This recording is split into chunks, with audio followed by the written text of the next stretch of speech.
Welcome back to La Rouge. We talk everything Canada soccer and U.S. soccer.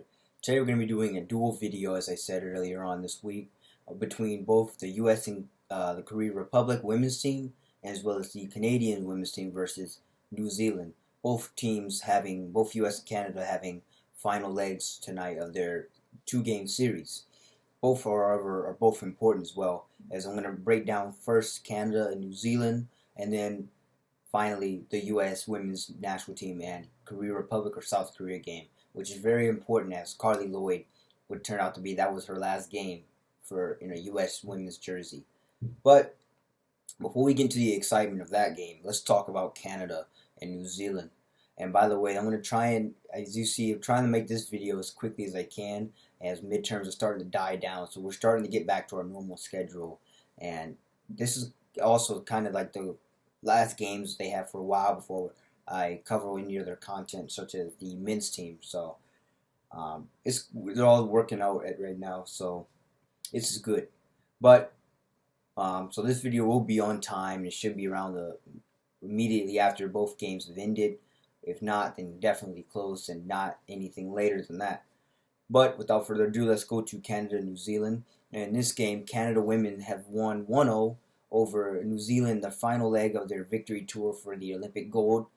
And in terms of this one was at Montreal Stade Saputo, and the beauty about that is all the Montrealers and even Quebecers, Quebecois, were there and able to see Canada women's team and celebrate with them. And this one was only a one-goal game, so we don't have a lot to unpack here in terms of goal highlights. But before we even jump to that, let's jump to the lineup for Canada. And, their starting lineup was typically the same. Not really much variation between the two games that they have. You have Christine Sinclair here, Stephanie LeBay, Kadesha Buchanan, Shayla Zadorsky, which I think that's new. She wasn't maybe in the last game. You have Quinn, Dion Rose, Adriana Leon, Janine Becky, Jessie Fleming, Sophie Skimmett, Gabrielle Carly. So we got a few new names, but for the majority, the core is still intact. And as I said, there's only one goal to unpack here, and that happens in the 16th minute where Canada picks New Zealand clean in the middle of the field, and it quickly goes the other way. The ball lands to Jessie Fleming. She strikes it one time, but is well covered by the New Zealand goalkeeper, but is rebounded by Adriana Leon, and she just buries it. Canada takes the goal early, or not really an early lead, but a lead in the 16th minute over New Zealand, 1-0, and it turns out that they would all just be able to hold on to that lead throughout the rest of the game, and no more goals would be scored from them, which therefore is a game-winning goal. And easy as you like, I guess, if you're Canada. They just saw this one out, and I think they did obviously try to score any more, but unfortunately, however way you look at it, it just didn't work out for them. If they were trying to get more goals, but if they were just trying to defend a 1-0 lead, they successfully did so. So here are the stats for the Canada-New Zealand game. 10 shots for Canada, 6 for New Zealand.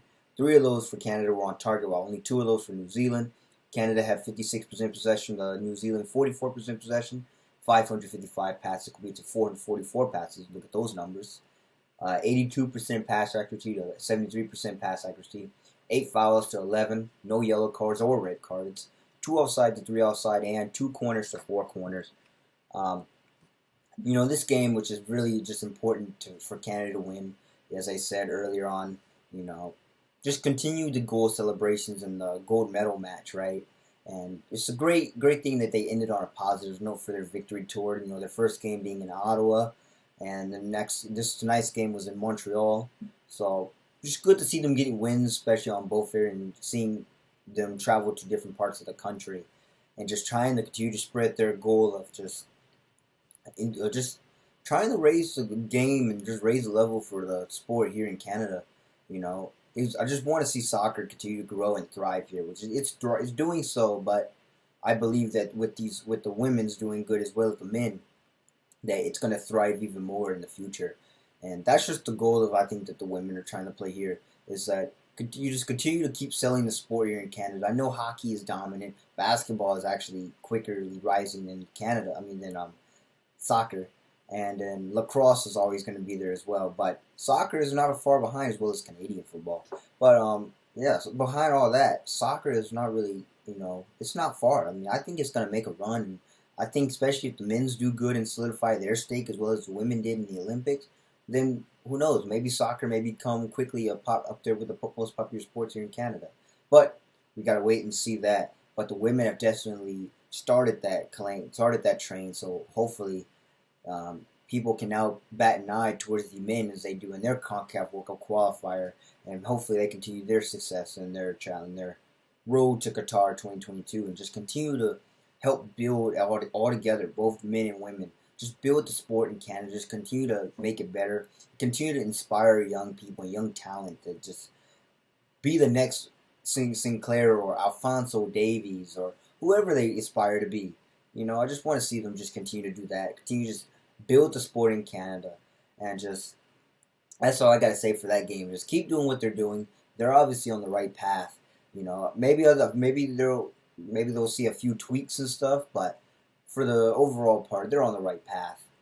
They keep doing. Canada keeps getting stronger, and the women, then they're gonna really make some noise in the 2023 World Cup.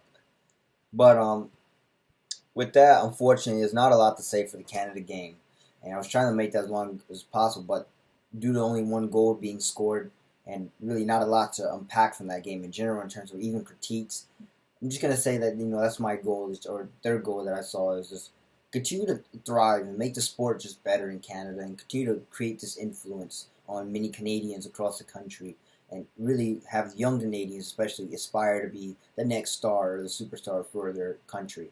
That's what I gotta say about the Canada New Zealand game, and also great to see them in on a positive note with the win in Montreal, and just really good night to see them for the fans as well.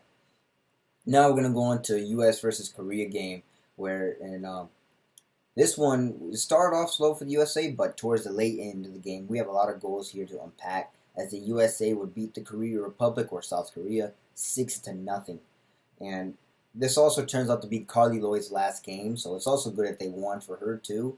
Unfortunately, she would not score any of the 6 goals in this one, and it would have been a bonus to see her score. She had close chances, but fortunately, close but no cigar.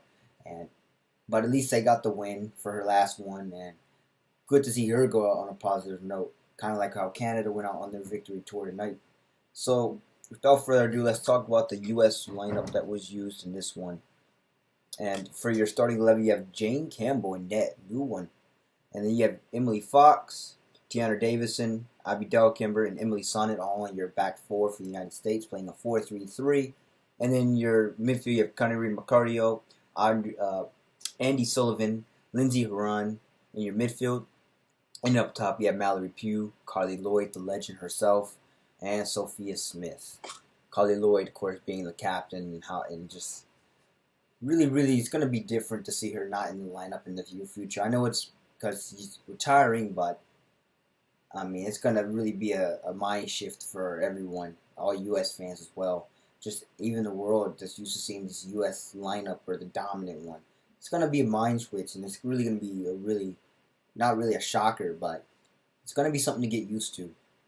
But yeah, so we go to here in the 9th minute. A ball is sent into the box for the USA and lands right to Lindsey Horan. Lindsey Horan just strikes it and it goes right into the back of the net. Nothing the Korea Republic, or it's a deflection, but nothing the Korea keeper can do about it. It's an early 1 lead for the U.S. women, and these are off to a flying start, especially after responding to the last game where they ended 0-0. So you can tell that they came out with their heads on fire in this one. In the 45th minute, right before halftime, Katarina Macario swings the ball into the box from a corner flag. It ricochets off of the Korea player and into the back of the net for a 2-0 U.S. lead. Unfortunate here for Korea, but I mean, the U.S. had everybody covered and just created a lot of havoc in the box and was able to get Korea to ricochet a ball off their own player and into their own net. So I think many people for the USA take credit for that, whether it be Katarina Macario with her delivery into the box or the players that were around the defender for Korea that caused her to mess up. A lot of players took credit for the own goal, but it's a team effort. We'll call it a team goal. 69th minute, Megan Rapinoe sends a slide rule pass to Alex Morgan, and she just taps it right through the legs. It's a nutmeg between the Korea keeper and gives the USA now a 3-0 lead. USA are really flying here at this point. And at this point, this is when the game really they just break down the doors, and just the goals come in like a waterfall, and just it's insane. 85th minute, a cross comes into the box and is smashed home by Megan Rapinoe for 4-0 USA. And here you can really tell that USA really unlocked Korea and really started to find really good moments and really good attacking moments and attack the weaknesses as they observed. 89th minute, not far after Megan Rapinoe scores, Roosevelt is one-on-one with the keeper. She just picks her spot, goes left. Keeper gets a touch on it, but it's not enough to keep it out. And it's the USA's 5th of the match. And at this point, the match isn't over. I mean, it's a dominant performance right now for the USA, and it doesn't even end there. 90 plus third minute of stoppage time. Lynn Williams gets another slide rule pass from one of the U.S. players. She just picks her spot as well, but this time she goes right, and nothing the Korea keeper can do about this one either. And if it wasn't already over, it's over is for sure now. It's 6-0 USA, and that's the way it would end. USA really responds after the last match against Korea with a 0-0, and you can tell they are frustrated. And that goes on to one of the key points I want to talk about. Is it seemed like none of the women in this one really panicked. They knew they had everything under control despite tying 0-0 on home soil for a long time, and they weren't panicking, and that really just it says something that I want to talk about after I cover the stats. But really important message they're sending here, and just the way that they bounce back from that tie or that what they saw was a disappointing result. We go to the stats here, and my USA was all over Korea in this one as 29 shots to Korea's 2. 13 of those 29 for the USA were on target, while only 1 for Korea. So both teams almost about 50%. USA a little less than that. 68% possession for the United States, 32% possession, 594 passes compared to Korea's 297 passes, 82% pass accuracy to Korea's 58% pass accuracy, 7 fouls to 10 fouls, 1 yellow card to none for Korea, no red cards in this one, 4 offsides to 1 for the USA, and 8 corners to none. And this one was just, as I said, before I talk about another moment, but as I said, the USA women was playing really relaxed. It looked like they were having fun. And it's really important as a fan or to send a message to any U.S. fans out there, is that if they're not panicking, then you shouldn't either. And even one of the commentators said in one of the press conferences a couple of years ago when the USA also tied Korea on home soil 0-0, I mean, they asked her if there was concern, and I think Carly Lloyd herself said, no, there's no concern. We'll bounce back. We're going to do what we got to do. And sure enough, the game later, they won. Same here. They tie 0-0 in Kansas City, and now, they're not panicking. And then they go up to Minnesota, and under Allianz Arena, by the way, nice stadium there for home of Minnesota United, and they take care of business in there and really please all the Minnesotans that are there to watch them. And as they said, there is no problem. They get the win. Tonight, what seemed like a dominant performance despite a slow start at times. But, as I said, they were on Korea's head since the 9th minute, which is really important. That really showed that they were coming out and they were really serious about this game. So, really, really happy to see the U.S. women's and their response here, as well as some of the youth. Remember, we're still looking for the youth in this one, as they're trying to get ready for World Cup 2023. So, we're just curious about the youth. The youth look good. They had some chances, but unfortunately, I don't think a lot of them converted. But that's all part of the growing process, as I said in the last video. You're going to have them take their lumps and stuff, but it's okay. They're learning, and once they learn it, they're going to start clicking. And once they start clicking, this team's going to get even better. So it's only going in the right direction for the U.S. women. And so, not really any complaint there for the U.S. youth. But my last point that I want to end with is Carly Lloyd. Forever a legend. She did her due diligence for this team, and anything. She really just poured out her soul and heart for this team. She just wonderful player. The man, I mean, not the woman, the myth and legend herself, just outstanding. And just really, really happy to see everything that she's accomplished for this team through thick and thin. And she really, at times, became the face of this program, especially around the early 2010s. Really, she started to make her name for herself. And that was just really, really, she was really exciting to watch.